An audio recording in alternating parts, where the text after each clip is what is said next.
Tudo bem, pessoal? Christian aqui novamente com vocês para mais um vídeo. E hoje nós vamos falar sobre um assunto que eu acho muito importante, mas que muita gente não quer tocar, que é a forma estúpida com que os grupos de direita estão agindo no Brasil. A direita, como a gente sabe, ele é um espectro político que defende ideias como o conservadorismo, o liberalismo e o amor à pátria. No Brasil, a direita tem uma longa história, mas após a Constituição de 88, ela acabou se afastando um pouco da política. Como a quantidade de informação que nós vamos trazer sobre esse tema ela é muito grande e vasta, nós vamos dividir em capítulos para facilitar o acompanhamento e peço a todos que, se puderem assistir até o final, pois temos muita informação importante e isso vai ajudar vocês a entender os próximos capítulos.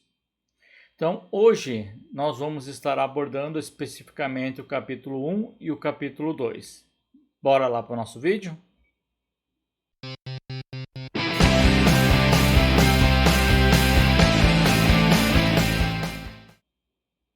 O capítulo 1 traz como título A ignorância é uma bênção para a esquerda.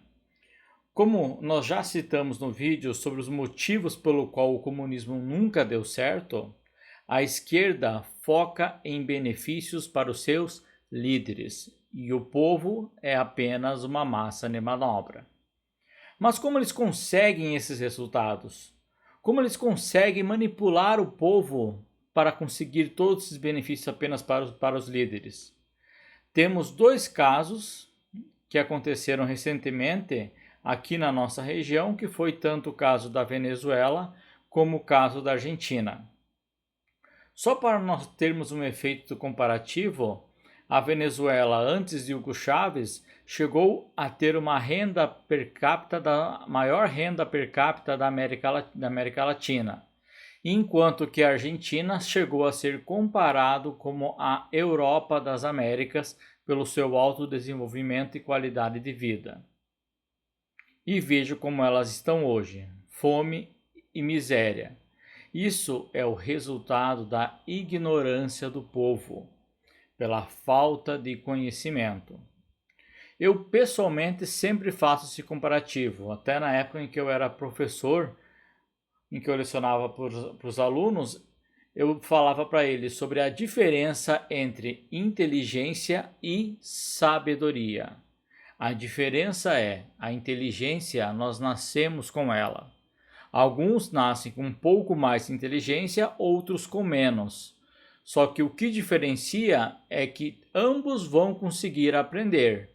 A diferença vai ser apenas o tempo que leva para se aprender, mas todos conseguem adquirir conhecimento, aprender. Já a sabedoria é o conhecimento que você adquire. Então, todos nós temos a condição de termos conhecimento, de termos sabedoria. Então, a esquerda do mundo, como nós já trouxemos a situação da Venezuela e da Argentina, eles conseguem se manter no poder pela ignorância do seu povo. Eles lutam para que o povo não adquira conhecimento, não adquira cultura, educação de qualidade, principalmente na educação básica, que é a melhor fase do cérebro para aprender e adquirir novas informações. Quanto mais ignorante é a pessoa, mais fácil é de manipulá-la.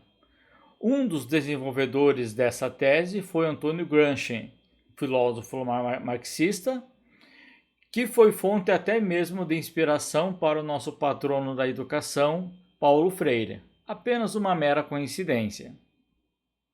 Então fica aqui a pergunta para vocês.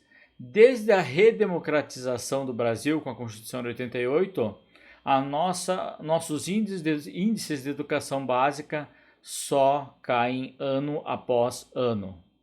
Brasil está entre os últimos lugares nos países que participam do ranking PISA. Por exemplo, os dados de 2022, o Brasil ficou em 65º lugar, num total de 76 países no ranking de matemática, sendo que os nossos recursos do Ministério da Educação são astronômicos, só perdem para o Ministério da Saúde. Lula se orgulha de inaugurar faculdades, mas será porque isso gera comissões e contratos para o partido? Ou contratos de honorários exorbitantes para palestrar mundo afora, como ele acabou com a miséria no Brasil, simplesmente mudando o índice necessário para ser considerada pessoa miserável? Né? Por isso tivemos essa mudança no seu primeiro governo, em que a pessoa que estivesse recebendo o auxílio do governo já não era mais miserável. Lembrando que isso são apenas questionamentos, perguntas, né, e não afirmações. Falando do nosso patrono da educação, né, defender a frase, abre aspas, nós pega os peixe, fecha aspas, pode ser considerado uma forma correta da utilização da língua portuguesa? A esquerda trabalhou muito bem no Brasil as técnicas de Gramsci, não tão bem como aplicou na Venezuela e na Argentina, mas da mesma forma que foram anos trabalhando para não educar, mas sim doutrinar alunos. E não seriam 4 anos de um governo conservador que iriam conseguir corrigir isso. Infelizmente, a grande maioria da população brasileira hoje tem um baixo nível de conhecimento e capacidade de realizar cálculos simples de matemática. Imagine fazer raciocínios lógicos complexos. Em nosso capítulo 2, nós trazemos como título a necessidade da união da direita. Sei que tivemos uma grande mudança nos rumos da história do Brasil, que por incompetência da esquerda ocorreram 3 fatos importantes.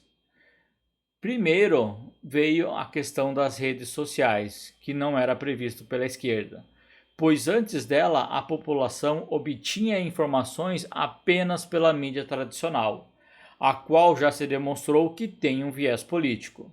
Isso fez o povo ter acesso a mais informação, mais análise de dados para poder chegar a conclusões e então decidir quem trazia a informação mais correta. A possibilidade de cursos online, onde eu consigo aprender sozinho dentro de casa, também chegaram através das redes sociais, libertando o povo das amarras da educação que até então era empurrado goela abaixo pelos doutrinadores. Segundo ponto, nós tivemos o fator Lava Jato, no qual começou a escancarar ainda mais a forma como que a esquerda trabalha para manipular e beneficiar os seus caciques partidários. E juntamente veio a crise do governo Dilma, que finalizou com seu impeachment. Lembrando que na época ocorreram passeatas pacíficas na rua, organizadas por entidades de direita, que como foi o caso do MBL e do Vem para a Rua, né, que eu estou lembrando agora, em que tivemos até famosos bonecos infláveis, tanto do Super Moro e o também conhecido Pichuleco do Lula.